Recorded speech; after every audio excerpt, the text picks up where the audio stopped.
I'm really excited to introduce our next speaker. He's, I want to say he's a longtime friend of mine, but he's a lot younger than me. So I'm not sure how that's possible. But Jeremy's like me. He kind of grew up in the business. He was an SOB too, son of a boss, and really has become I guess the best way for me to describe Jeremy is he's ahead of his time. He's been into, if you haven't been to Reets Drawing Academy or you haven't been to his website, I'll let him tell you a little bit more about that. You need to see what the future of the restoration industry looks like. Just check out Jeremy and all the training that he's doing at his facility. So Jeremy, I'm really excited about this presentation because I told you could talk about pretty much anything you wanted to. And so I'm excited to find out what that might be. Well, I don't know if you can see my image, but I always wanted to know what I would look like if I looked like Doyle Bloss. So I went on ahead. Did you see what I've done here? You look quite dapper, quite I know. dapper. I feel like I should be talking with a little bit more of a Southern accent, my friend. Well, and you probably need to quit dyeing your hair if you're going to do that. So yeah, that just for men will add up quick, buddy. Yeah, well, I am kind of scared because I know you and your staff understand this Zoom conferencing and video conferencing better than anybody. So it's kind of like I have to be nice to Janelle, my assistant, because she's a Photoshop whiz and she can put my picture anywhere in the world she wants it to be. So I better be nice to you and your team because Lord knows what you might do in the next 60 minutes. Well, I'm going to be good. I'm going to try to be good, but I will tell you, I'll start with, you said pick your pet peeves and just talk about it, stuff that gets you upset. And I'm like, man, is that my reputation? I'm a complainer. I didn't realize. So I'll take it. I mean, nobody ever wants to hear my complaints or my pet peeves. And so guess what? I guess this is my time, Doyle. Thank you. You're very welcome, Jeremy. I'll turn it over to you, and I'll come on at the end. Have at it, buddy. Well, hey, Doyle, one of the first things I was going to talk about was something that kind of relates back to what we were just talking about.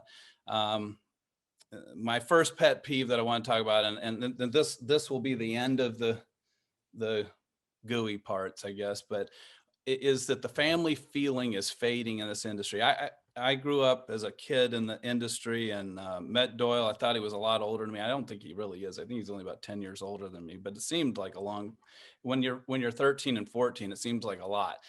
But, you know, and I've told this story hundreds of times, but Ralph Bloss, his dad, you know, when I walked into the trade show, I always felt like, you know, I meant something to him. And he always would take me to the side and talk with me, ask me how things were going, what he could do, and would introduce me to people. I got to know a lot of people in the industry because Ralph Bloss introduced me to them. But there was one time we were doing these spotting contests, which was back in the days of SCT, might have been ISCT by then, I'm not really sure, but that, which is now SCRT. And at the trade show, we were doing these spotting contests, and Ralph Mr. Bloss pulled me aside. And he says, I want to give you this. And he gave me a spotting kit. And I still have that box. It was a nice spotting kit, had all the goodies in it. And he just handed it to me. And he was just so kind to me all the time. So I really appreciated that. I credit a lot of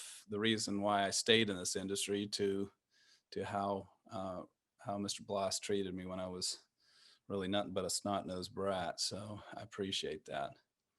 But that's the end of the gooey stuff. All right, now back on to some of the stuff that frustrates me or pet peeves in this industry. And I'm going to take this, not just going to take this as a complaint opportunity, like I said, but I'm just going to look at things that I find that people focus on that are not beneficial. And we're going to come up with some better ways to do some of these things. So let's see, I've got a list here. I'm trying to figure it out. Well, I'll start with one. This wasn't the first one I was going to go with, but I'll start with this one. You're walking into a trade show, or you're on one of these programs. You're in a breakout session. I don't know if that's what they're doing here, but you're talking with somebody else, and somebody goes, "How many trucks you got? How many trucks you got?" Well, it seems like a fairly innocuous question, but somebody asked me that, how many trucks you got? My answer is I hope as many as I started with this morning. That's what I hope. That's how many trucks I got. I don't know how many trucks you got on the road. I hope, again, I hope all of them.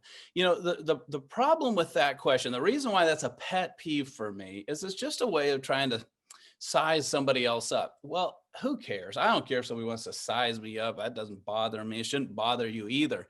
But what it does is it forces us, and it got into my head too. It's like, well, I want to have as many trucks as that guy, or more trucks than that guy, or whatever.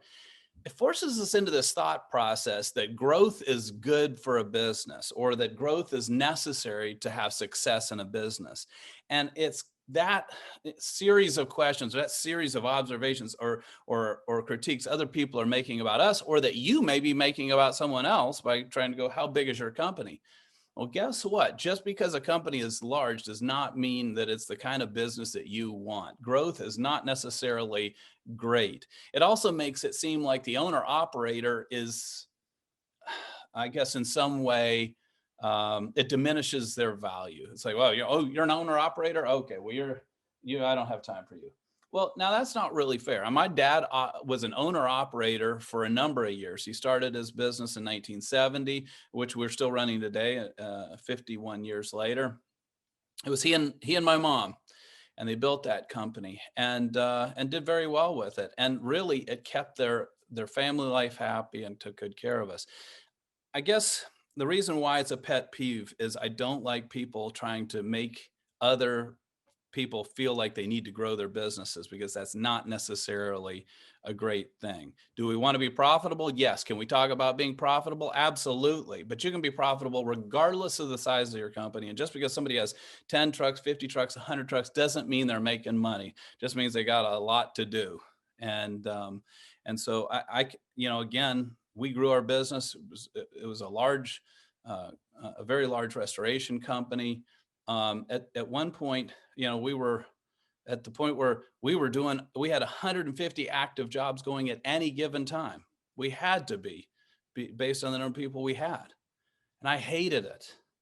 And eventually what we did is we started selling off parts of the company and getting it back to just what we wanted to do. And today my brothers and I and my sister own the restoration company that we have, Champion Cleaning Systems, the same company mom and dad started 51 years ago. And yeah, we do very well, but it isn't about the number of trucks we got. My brothers and I all work part-time, and that was our goal. Our goal was to build a company that took care of us. So I guess the end of this conversation is, don't let other people try to influence you into building a company you never wanted in the first place. Be happy with what you have, and make sure that your business takes care of you instead of the other way around. All right, that's one pet peeve. All right, another pet peeve. Now let's go technical here for a minute, because this is one that just burns my bacon. This is a water damage one. There is no such thing as a Category 1 loss. Well, if you're in water restoration and you've ever heard of Facebook, you probably have heard this. Oh, there's no such thing as a Category 1 loss. And if I'm stepping on your toes, I apologize, but I got to help you technically. See, the problem is, this is just one example of a lot of these, I'll just call it an urban myth about water restoration. It's not based on fact. It's just based on what's been passed around. And it got a lot of likes on Facebook, but that doesn't make it right. So I think the two pieces that I'm focused on here are, saying there's no such thing as a Category 1 loss is irritating, right? Because that's not true. And because we only dry Category 1 losses. And if there was no such thing as a Category 1 loss, there wouldn't be a definition put there by the S500 committee that said, here's what a Category 1 loss is. It wouldn't exist. That was never their intention, to define something that did not exist. So we'll start with that. It's pretty basic logic, right? But we'll get into it a little more technically. The second thing is, be careful about where you base your understanding. Like, don't base your understanding just on common information, right? I've heard it. That's not necessarily factual, right? It could be, but we all know not everything on the internet is 100% accurate. That's my amen corner there. Appreciate it. Or somebody forgot to mute. I have my Zoom mug here, and unfortunately it's the reverse right now. So I hold this up when somebody's trying to comment and they're on mute. But anyway, all right. So talking about this category 1 loss, let's go to the S500. And I don't know if I've been given the privilege to share or not, and I'm fixing to find out. Just going to go right to that. Let me see if I hit the share button. It's going to let me share. Now let me find this. I looked this up on the, I looked this up on my online version of the S500. This is the current S500. I think you can see it there. Here's the definition of category of loss right there on page 13. And you can see what we got. Category 1, I'll try to highlight some of that. That's where I'm reading. Originates from a sanitary water source. So I'm going to take just a minute and kind of break category down for you a little bit, because it is a very subjective definition. I just was in class today. We have ASD courses going on right now. And one of the guys pulled me to the side and he goes, what makes something category 2? And I'm like, wow, you just asked the hardest question in water restoration right there. But here's the definition you have to work with. Category 1, clean water source. That's just the first part of it. So we look at source, but that's not it. Here's another thing. It does not pose substantial risk from dermal ingestion or inhalation exposure. So we're talking about substantial. What does substantial risk mean? Well, substantial is significant. It's a lot, right? It's not just maybe it's substantial risk is standing in front of a train. Yeah, that's substantial risk. Substantial risk is not walking down the sidewalk. I could fall. It's not substantial risk, right? So that's what we're talking about. So 2 things here. Number 1, category 1 has to originate from a sanitary source, because if it starts from a dirty source, it can't get cleaner. It's only going to get more contaminated. But then it also does not pose substantial risk. Now, you'll hear people say it has to be potable water. Look for that anywhere in this definition. Not true. Not true. Here's the problem with saying it has, if you wouldn't drink the water, it's not category 1. Well, okay.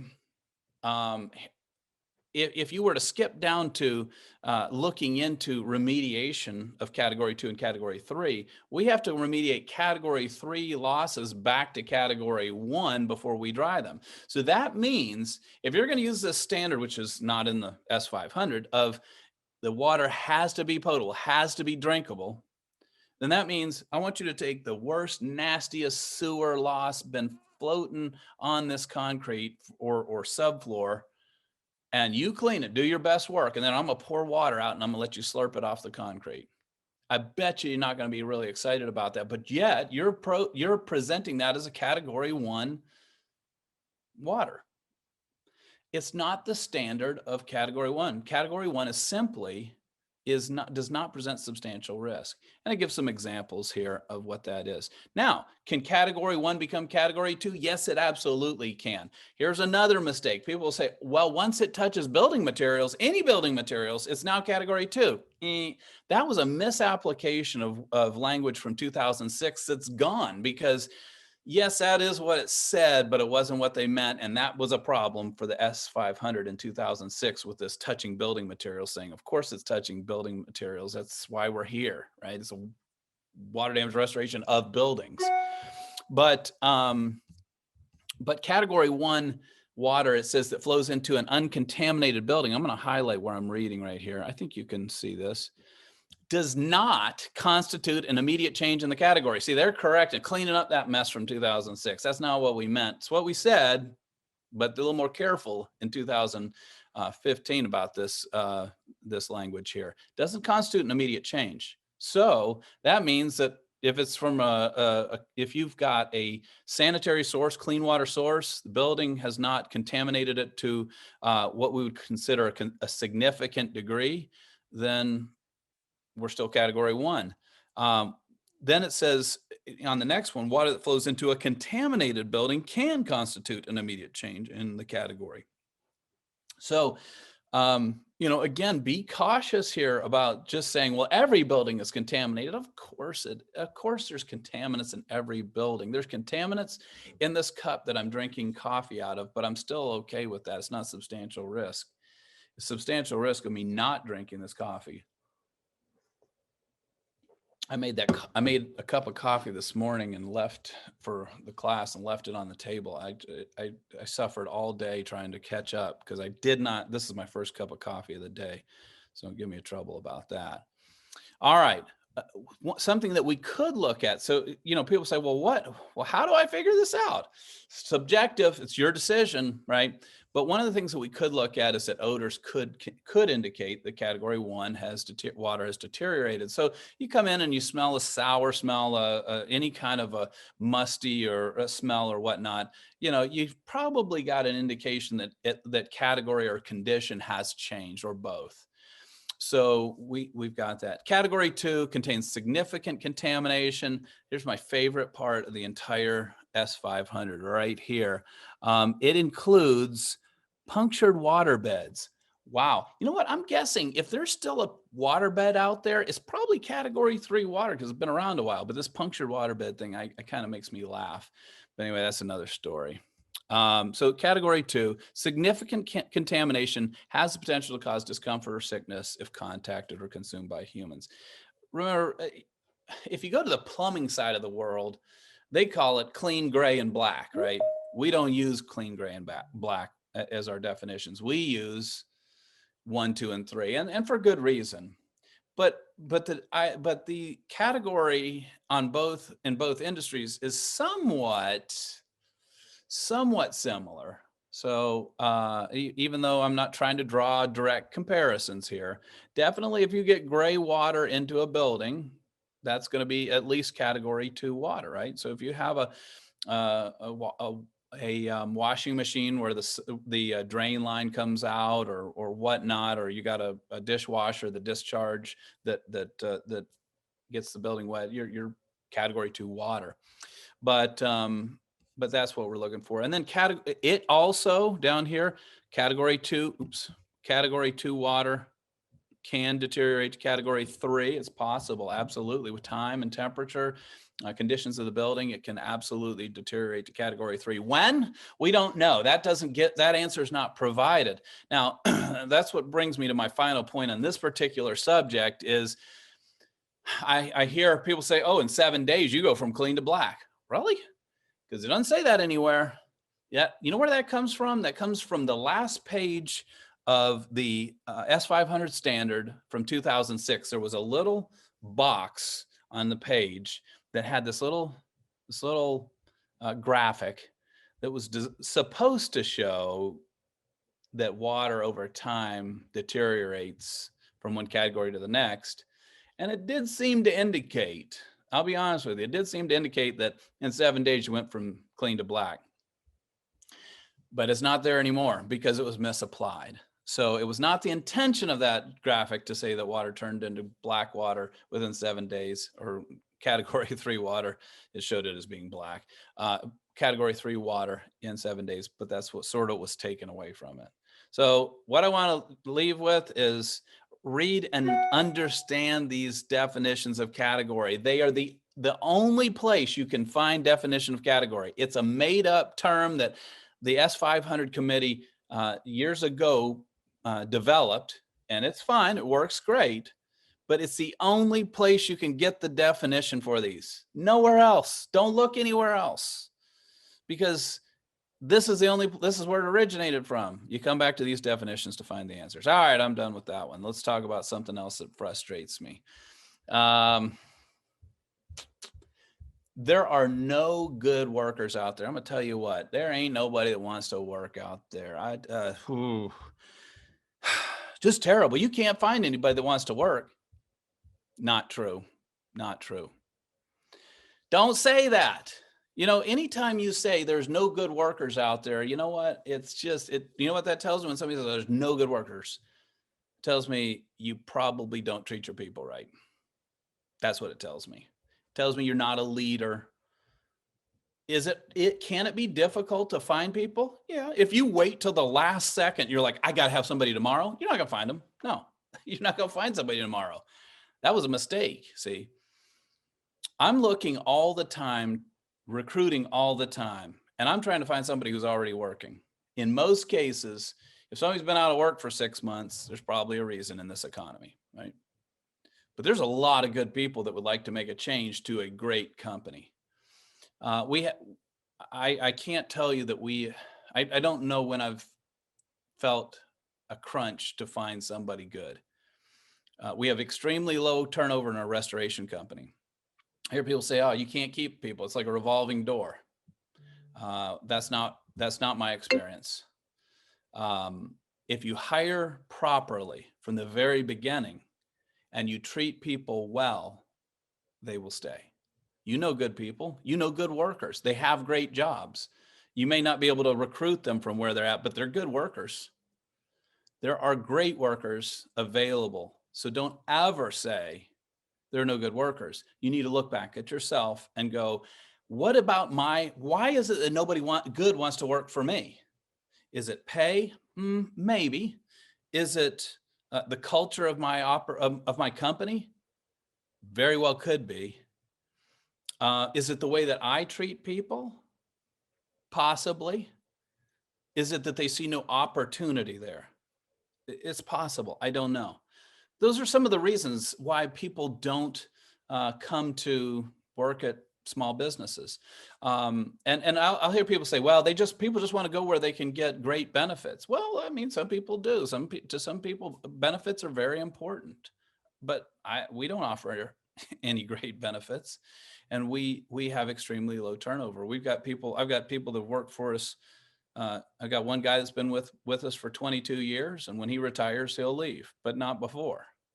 I've got the majority of our workers are multi-year tenured. Now, we do bring in some new individuals, but how do we find new individuals? Well, it starts off, I'll just tell you what we do, and then you can take from it whatever you want. You may not like my mentality on this, but I believe that there are a lot of good workers, and I believe that the people that work with my operation are great people, and they just need to have an opportunity. I mean, most people do want to have an impact where they work. They want to work somewhere they enjoy being. So we create a family atmosphere. A story I've told in the past. We had a guy that came to work for us. He worked for us for a few years, became very close friends with his branch manager, and ended up getting married to one of the ladies in accounts receivable. So he comes to work, marries the lady in accounts receivable, and who he met there, and his branch manager was his best man. Well, why is that story important to me? Well, it's important to me because it tells me that they enjoy being around each other. Well, maybe the girl in accounts receivable, she was cute, so that's hard to replicate. But the fact that that he chose the branch manager as his best man, who we only met a few years ago, it certainly wasn't for him to get promoted. They just became good friends, and we try to make this atmosphere where people will enjoy working. Now, some people say, oh yeah, well, now they're going to fool around and not take care of what they got to do. Not true at all. I find that happy workers are the most productive. Now, we're very goal oriented, but I'm not going to micromanage you. I'm not going to, if I walk in the shop and I see people just standing there, I just go up and say hello, and it's not my job. I don't give them assignments. So I'm not walking in yelling at everybody, why am I paying you, right? I'm giving them handshakes and high fives and asking them how their day is going. Am I going to talk to their manager and see what's going on? Sure, I will, but that's not my place. I mean, I want them to be comfortable. I don't know what's going on. I don't have enough information. I'm not going to micromanage people. They don't like to be micromanaged. We pay people well. We send them to training. We give them opportunities for growth that fit their capabilities, and we're very honest with people about what we believe their capabilities are and what they need to expand those capabilities. If you do that and they love where they're at, guess what? they're going to tell their friends about this awesome place that they work. And those people are going to come over and be like, hey, if you ever have an opening, give me a ring, right?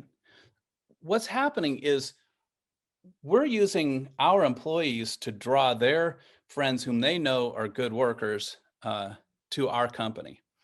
And when we find somebody good, whether we need somebody at the moment or not, we're gonna recruit them, figure it out. Maybe it's a good fit. This just happened most recently at 1:11. It's 2:32 my time. At 1:11, I just texted a young lady who I'm going to hire for content production role in our training business, training content. Well, how do we find her? One of the ladies that works for me came to me and says, I have this person. She would be just the right person for the job. And guess what? It wasn't hard to find. If you make your place a great place to work, other people are going to want to be there. So don't say there are no good workers available. Look at how you can create a place that good people want to be. They will seek you out. Again, using this young lady as an example, she was eager to see if we would hire her away from her existing job. She works in the medical field right now. And the reason why is because May had told her how much fun she has working with us and how she enjoys it. That's how we recruited new workers. You can do the same thing, but you've got to make where you work an awesome place to be. All right. Don't say there's no good workers available. Let me see something else here that I've got. How many trucks you got? Did that one. No good workers. Got that one. Family feeling. Got that one. Here's one that I'll talk about: leaving money behind and complaining about what insurers are taking from you. Okay, so go back to the restoration business for a minute. You go on some of these restoration groups and you listen to what's being said. And it seems like the majority of the comments and that majority of the activity is going to be around any subject that has to do with an insurance company taking advantage of some restorer. And then how I punch them in the face and they're going to have to pay me. And if they don't, I'm going to do this. Man, I hate that type of stuff. It's a pet peeve of mine. Does it happen sometimes that we have to get aggressive with insurance companies? Yeah, it does. I don't look forward to it though. We don't seek it out. And the other thing is I don't worry myself about that kind of stuff. That's just day-to-day operation. If you start focusing yourself in on these little fights you're having with adjusters, you miss all this other opportunity that you can control. I don't know how else to say it. Instead of it's almost like a victim mentality where it's like, I'm being taken advantage of and I'm going to fight back. And I don't discourage you. If you're being taken advantage of, you got to fight for it if that's what's necessary. But if you spend all your time or too much of your time worrying about what other people are how other people are going to take advantage of you, or the insurer is going to take advantage of you, you're probably not spending enough time focusing on the things that you have complete control of. What do I mean by that? Well, there's a lot of things that you can do to make sure that your business is technically accurate. I've been doing a series. I just completed a series on how to create a profitable model. And so again, I did all this stuff the wrong way. I never went to college. I don't regret that, but I did learn from the school of hard knocks and I made a lot of mistakes. And it's like, man, here I am 46 for a few more weeks and finally getting good at this. And I'm like, now I'm starting to get tired. Now I'm wanting to like slow down. It's like, I finally get enough brain power to feel like, I think we got this thing clicking on a lot of good cylinders. And it's like, yeah, okay, now let's see, I'm gonna leave. I'm not leaving yet, but I really, you are thinking about it too. You're like, man, if the right price came up, I'd probably retire as well. I bet Doyle's probably thinking that. He's like, if I had the right money, I'd leave. But the point is, this is not about retirement. This is about focusing on building a model that's very easy to operate, repeatable, and profitable. And you know, if your model is focusing on how you're going to beat up the insurers, it's probably going to run you in the ground. It's going to kill you. You're going to want to get out of this stuff. It's just that kind of negativity is very, very counterproductive. And I'm sorry, I know it exists. I'm not trying to be, I'm not trying to say that we don't get taken advantage of. So don't quote me on that.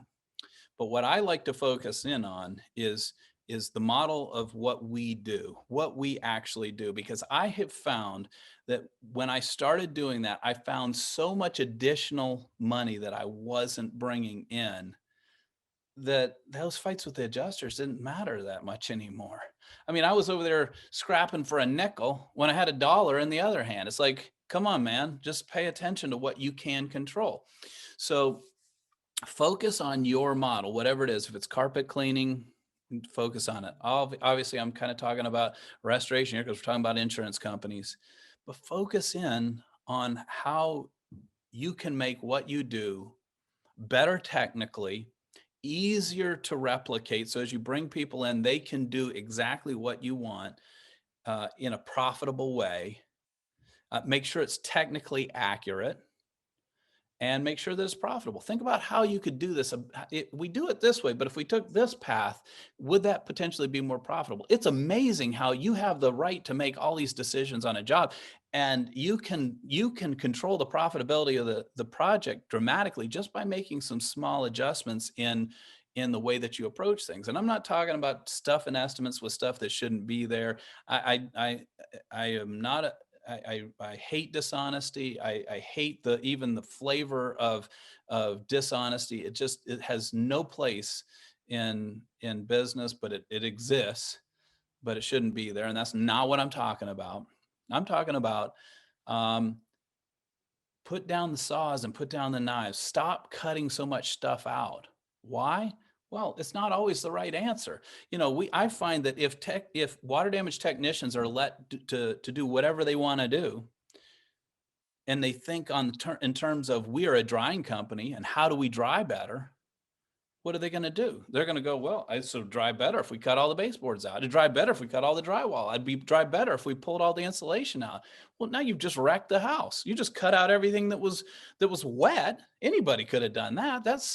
And guess what? Here's a principle that I've taught my people, and you can teach yours. Every time you touch a knife, or you touch a saw, or you touch a hammer, or any other device that takes materials out, every single time you are losing money. Every time you touch a knife, you are losing money. Go back to I'm sorry, I'm going to digress for a minute. Go back to the category 1, category 2, category 3 loss debate. The whole reason why the debate even exists is because people think they make more money off category 3 losses. No, you don't. That's the least. Category 3 is water is the least profitable category of water. Category 1 is the most profitable if it's done correctly. And category 3, you cut everything out. Yeah, the ticket's going to be higher, but the labor is massive. And you don't make money off of labor. You make a little money off of labor, but that's not the business model we're in. We're not making money off of labor. We make money if we break it all down in equipment rental. And so when you go in and cut everything out, you're cutting your equipment rental and raising your labor, which murders your profit margin.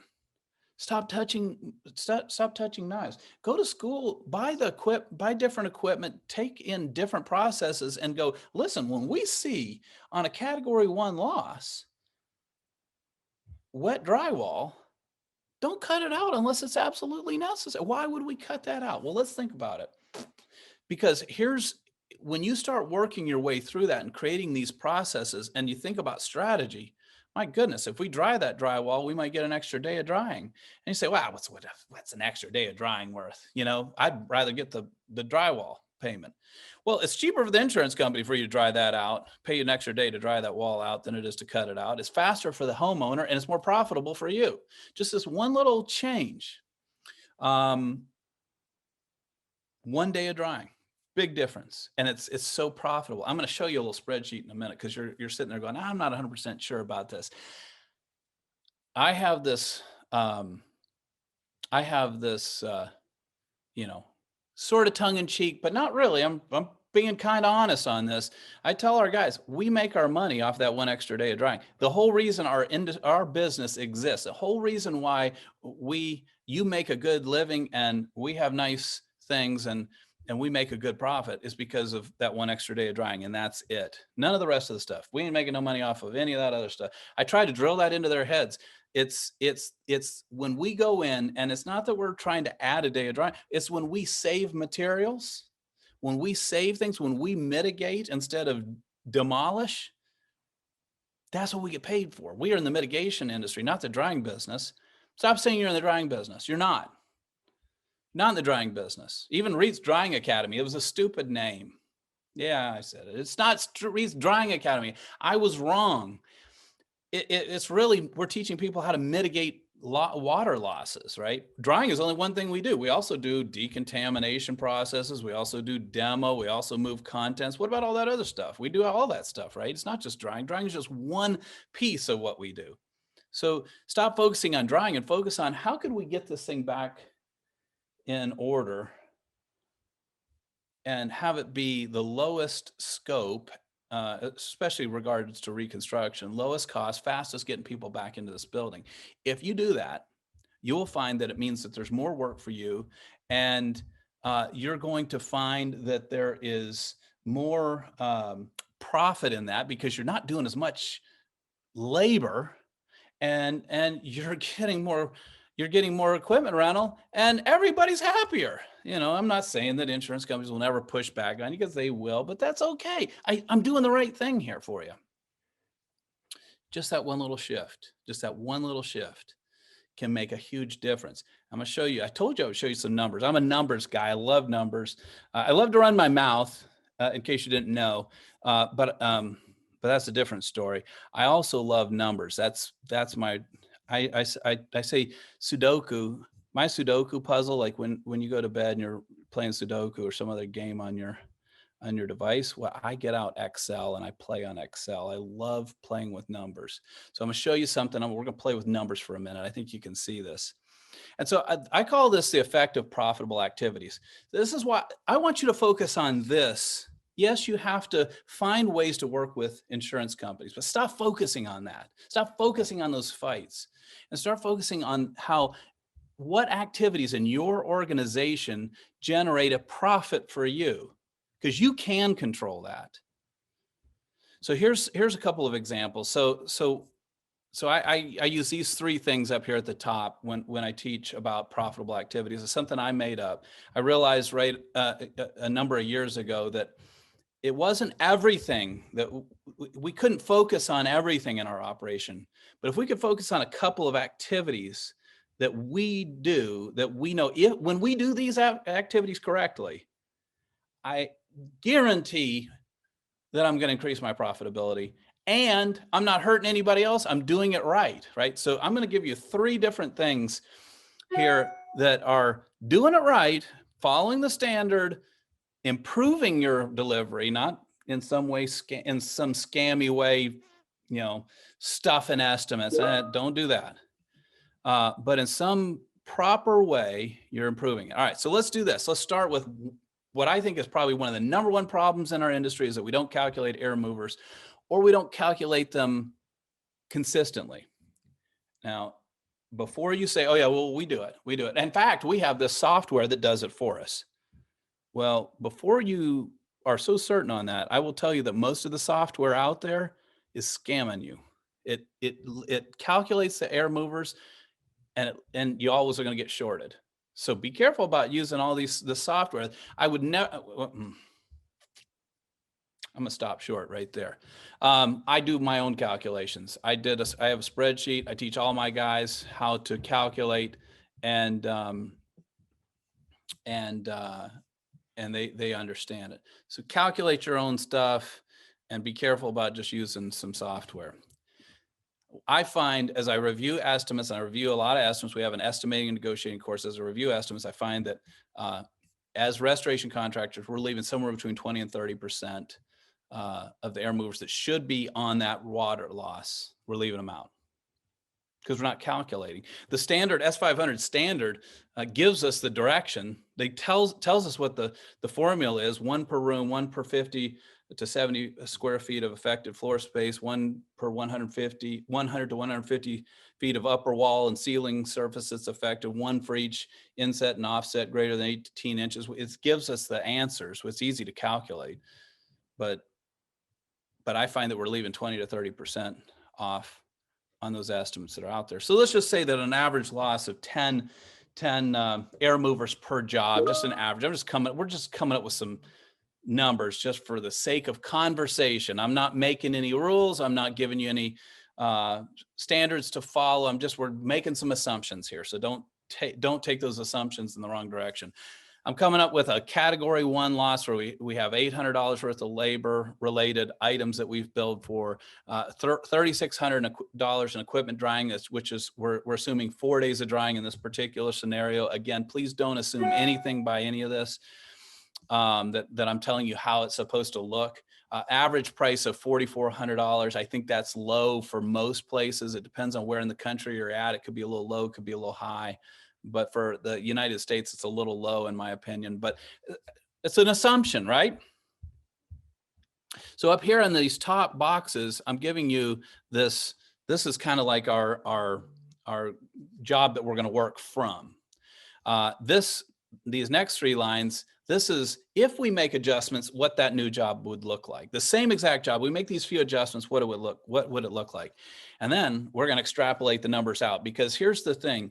If you look at it, you go, one job, what's $100? I'm not changing my life for $100. Well, I don't disagree with you, but what if we multiply it times 100 jobs? Because 100 jobs might take you a day, a week, a month, a year, 10 years. It doesn't matter, but we're just going to use 100 as our number to multiply by. And then we're going to look at our net margin. And I've got 20% net margin down here. That's probably stronger than average, but it's too low. Net margin, I'm talking about not what you tell people you make, but what you tell Uncle Sam you make, right? This is what I'm talking about, right? So net margin is what you're paying taxes on after you've paid your W-2 income or whatever you've taken out your owner compensation, net margin. But I'm just going to put 20% in there just for fun, right? So I've set all this up.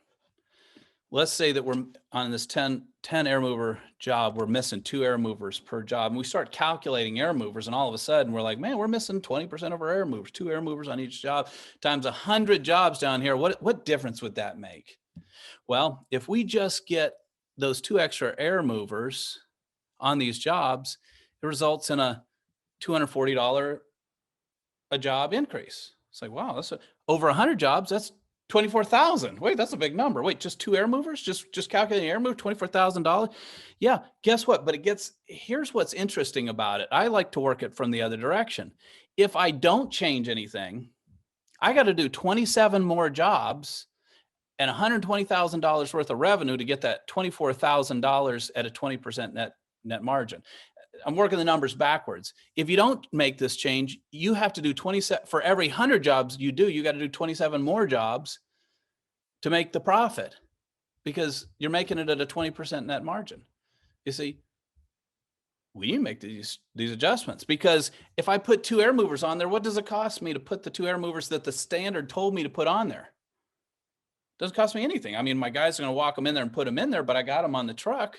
And I'm going to charge EQ labor for the time it takes me to put those air movers in place. Well, it doesn't cost me anything, really. I mean, now some people say you got to attribute some cost to your air movers. And I don't disagree, for acquisition and storage. Yeah, I get it. But we're going to just use 100% for the moment right now. We're just looking at this isn't really job profit. It's just taking out labor and material cost. All right. AFDs. I don't think people are using AFDs enough. We use AFDs on, I'm going to say every water loss, but I'm going to back that off just one notch and go about 99% of our losses, which is kind of made up number anyway, but 99% of our losses we're using AFDs on it. Why? Because people want us to use them.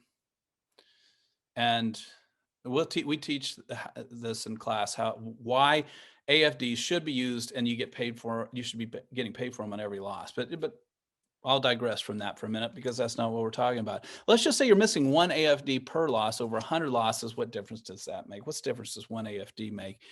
Well, the 2 air movers and the 1 AFD add up to $52,000 in profit over the course of 100 jobs, which means if you don't make these adjustments and you keep needling with this adjuster over the one job, and you don't step back and go, well, let's let the guy who does that do that, and let's focus on how we make our model better, you're going to miss this. And you're going to have to do, for every 100 jobs, the numbers don't lie. You'd have to do on average another 59 jobs to replace the lost profit from those 2 air movers and 1 AFD. We're not talking about reinventing the wheel. We're talking about using smarts and understanding how our businesses work and creating a model, and then figuring out, well, how do I get my guys to do this every time? How do I get the AFD? How do I know that I'm going to get them in there?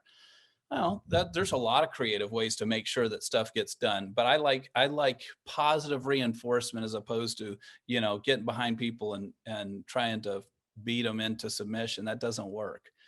It's not going to keep people around. You're going to have a revolving door, and you're not going to get what you want. It's just you'll run out of steam if you try to do it that way. I'll tell you how we do it. It's very simple. We pay $1 a day per air mover set and $1 a day per AFD set. $2 a day. I'm sorry, $2 a day for each AFD that's set. But they've got to do all the calculations in order to qualify for that money. Well, why would I pay $1 a day to somebody who's already paid to do it? I've already worked the math out. I know I'm missing 20% of it. You do the numbers. I'm making a 10-time return on that dollar that I pay out. And I could show you the math on that too, but I don't have time for that. I don't have a spreadsheet for that. This is just me arguing and sharing my pet peeves, right? But now here's the big one. This is the additional day of drying. This is why I say, guys, we don't make money. We aren't here for the demo. We're here for the 1 day of drying, because we reduce the amount of demo we're doing. We increase the number of materials we're saving, and we focus on the way that we mitigate these losses, as opposed to just going, what's the easiest way to dry it, right? 1 day of drying. What do you think? There's a number of different ways that you get that this additional day of drying is a legitimate adjustment. One is make sure that you're taking readings where the water actually is. If you want to learn how to do that, we got plenty of classes to teach you how to do that. That's one of them. Another would be reduce the amount of demo. Get your guys into classes or teach them processes so they understand how to consistently dry buildings with less demo. The day is there. The day is there. And what will happen is you end up turning out a better quality product that's less overall cost to the insurance company. It's easier on the customer. They don't want their walls cut out. You think they want new drywall? You think that matters to them? Oh yeah, they want the drywall all cut out and new put in. They may say that, but they don't really. They just want to make sure they don't have an ongoing problem. The day is there. I'm telling you, for most companies, there's an additional day there. But let me show you. Watch the numbers. You can watch this number here if you want. You can watch. I don't know if you can see my cursor. I'm assuming you can. Or you look down here at the bottom, the amount of revenue to replace. I'm going to add the day right now. So one additional day over the course of 100 jobs, it's $155,000 in profit on these 100 jobs. If we're calculating air movers, using air filtration devices appropriately as directed by the standard and directed by our customers. And we stop doing so much demo and focus on mitigating losses. Well, if you don't make those adjustments, for every 100 jobs you do, you got to do an additional 176 jobs, and you got to do an additional $775,000 in revenue to replace the profit that was lost on those 100 jobs. That's the math. It's not me making this stuff up. These are calculations that the cells are working out. And that's assuming you have a net margin of 20. If you have a net margin, look, it gets much worse. Let's say you have a net margin of 15. So again, not what you're telling your friends, but what you tell Uncle Sam, right? If you're getting a net margin of 15, you now have to do 235 jobs for every 100 jobs. Like, you could triple the size of your business and not get where you need to be for these 2 air movers, AFD, and additional day of drying, right? The money is not in somebody going, how many trucks you got? and how many people you got, what size your building. Stop listening to that crap. That's why I say pet peeves. It's a pet peeve because it screws people's brains up and they start focusing on the wrong things. Focus on, you want to ask a question, say, do you calculate air movers? That's a good question. That's a good question. Do you guys use do you calculate your AFDs and get paid for them on every job?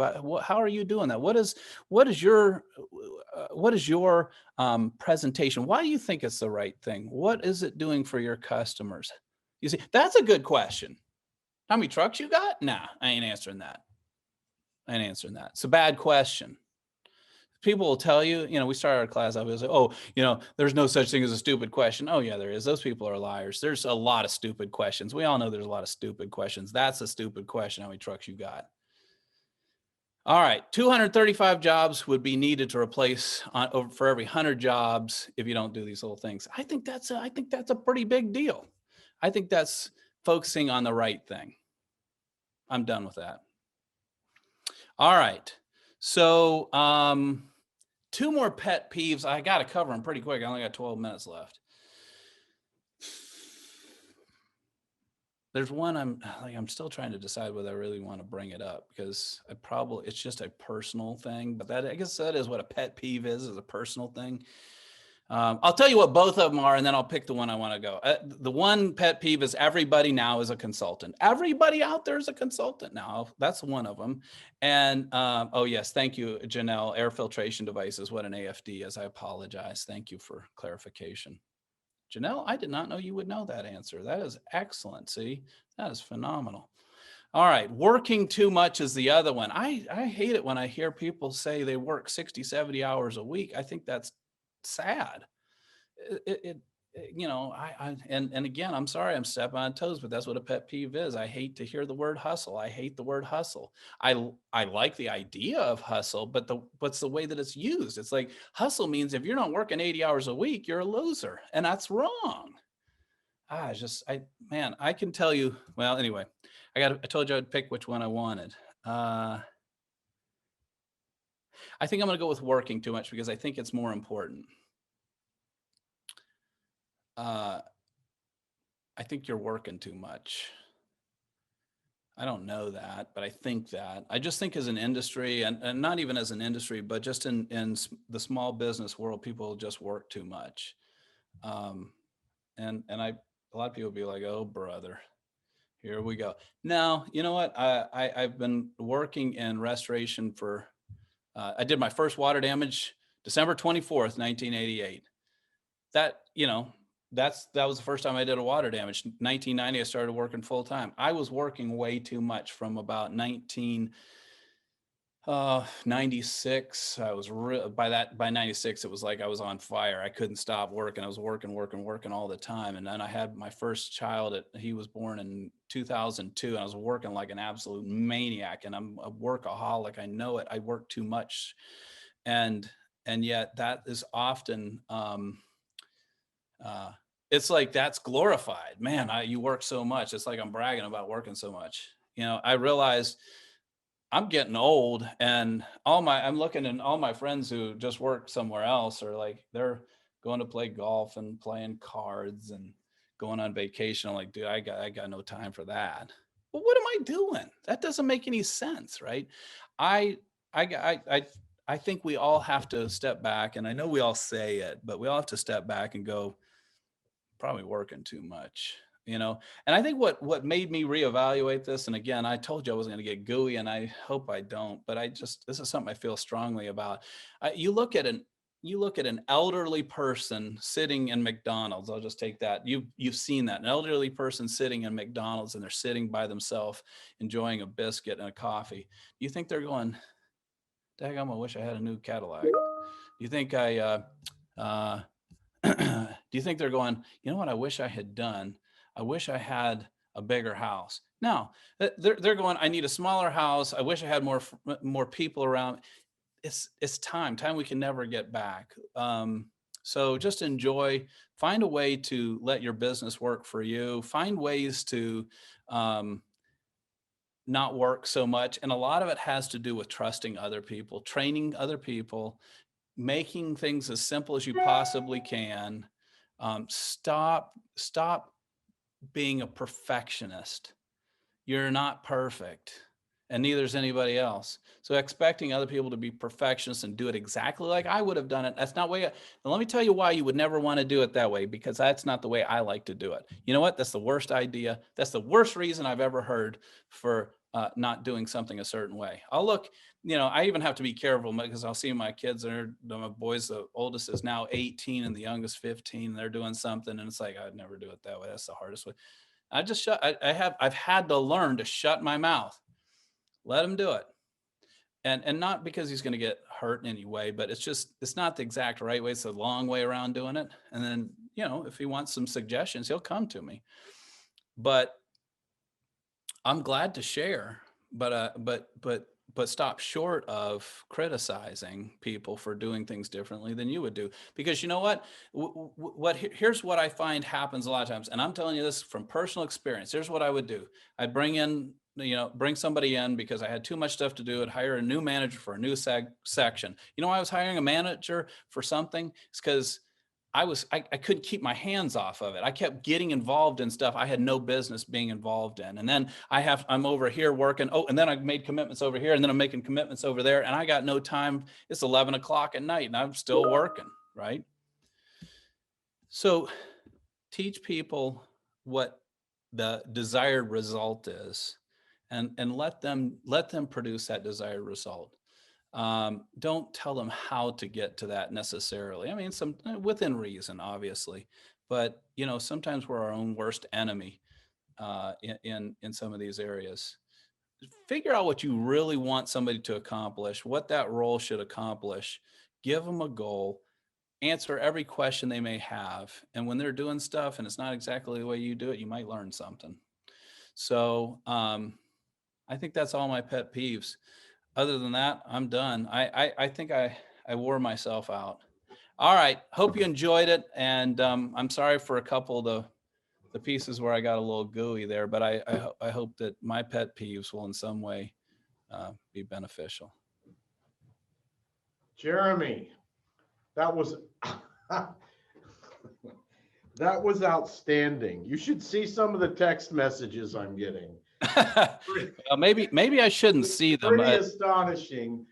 I'm so glad I gave you the freedom to do that, because I think it produced a presentation unlike any other in the history of our industry. So just fantastic information. I love what you said. I do kind of wish you'd expanded upon the fact that social media has created 8,000 consultants. But maybe we can touch on that on Friday when we talk about the future of training. One of the things that always amazes me is in social media, somebody will ask a question and get 5 completely different answers on how to do it. And it's like, how do you decide which one of those 5 people knows what they're talking about? So anyway, thank you so much. Jeremy, share with our audience a little bit about Reets Drying Academy, even though you say you wish you'd name it something else, and how they can find your all the products and training and services that you have to offer. Well, since we named it incorrectly from the beginning, we just figured we'd just stick with it. So it's reetsdryingacademy.com. And I've got some really, things have changed so much, Doyle, as you know. I mean, it's funny. I look back and I took my first WRT class from Joe Dobbins in 1990. I was in a hotel on Far Road, and he taught us. And you know what? 2 weeks later, I was the IICRC monitor for that class for him in another hotel. It was just, that was the way things were taught. Today, we have so much new stuff that we've learned. And the problem is not that we don't have good information. Back then, the 1-day class that WRT was half of it was wrong. It was the best we knew, right? But we've learned so much. Today, the problem is not that we don't have the information, but it's finding the time to get it out there, right? And so many people are so busy. The people who really need the education can't get it because they're out working jobs. The guys in the field, the frontline workers that we depend on so much, they can't break away for a week and go for a class, right? So a lot of new things are coming. I mean, we now do a lot of, you mentioned it, live stream like this. David Hodge, Joe Dobbins, myself, Nick Sharp. He's a new superstar in our industry. All teaching live stream across Zoom. But we've got something new that I'm gonna tell you about on Friday. But it is my personal masterpiece. Talking about working too much. I've been working on this. We have 4,076 man hours in this project. It's been my single project that I've been working on for about 7 months. So it's just about done. I'm going to share a little bit of that with you, but it's a totally new way of learning that IICRC is allowing. And I'm super excited about it because it's going to make the entire industry better. So all that on, I'm actually for the first time, right, for the HydraMaster Smart Share, this is going to be the first time anybody will have seen any part of my new project. And that'll be, what time is that Friday? Do you know? Well, I'm sorry, I shouldn't have asked that question. You know, one of my pet peeves is not knowing what my schedule is, but can you look at my schedule there? Just log in all day on Friday. Okay. That'll answer it. What time is it, you know? Yeah, I have 12:50 p.m. So that's 3:50. That's 4 o'clock in the afternoon where you are. So. Well, you didn't tell me we were cutting into happy hour. Yep. Ooh. All right. Well, I won't have my coffee cup, but I'll bring my I have a whole whiskey collection just to my left over here. I may bring something. So we'll see. It could be really exciting on Friday. Well, let me kind of let our audience know. One of the things that you may or may not know is that the ICRC has what's called an instructor symposium. I think they've given it a new acronym. I can't keep up with all their acronyms, and it's a kind of a train-a-trainer thing. And recently they asked Jeremy to do a presentation to all the other instructors on the future of training. And as many of you know, I have lots and lots of friends that are ICRC instructors from my past careers, and all of them told me that Jeremy's presentation was literally mind-boggling. It changed their whole approach to things. So I can't wait till Friday so you can talk to us about the future of training, Jeremy, because you mentioned that everything is changing, and I think that's a classic example of what's the outcome of COVID-19. Well, one of the outcomes is that it forced us all to look at different ways to get information to people. And, some of it's good and some of it's not so good, but it forced us all to become more open. I mean, we'd have rather had a 50th anniversary party in Vegas and had everybody in and had lots of fun, but we couldn't do that. So we went online with it. So Jeremy, thank you so much for your time today. I really, really appreciate it. And it's reetsdryingacademy.com, right? And check out Reets TV. I think that's another underutilized resource in our industry. And I know you're going to be talking more about that on Friday. So thanks a lot, Jeremy. Yep. I sure appreciate it, Doyle, and sure appreciate our friendship. Sure has been a great ride. Give your family a big hug. We'll do it. All right.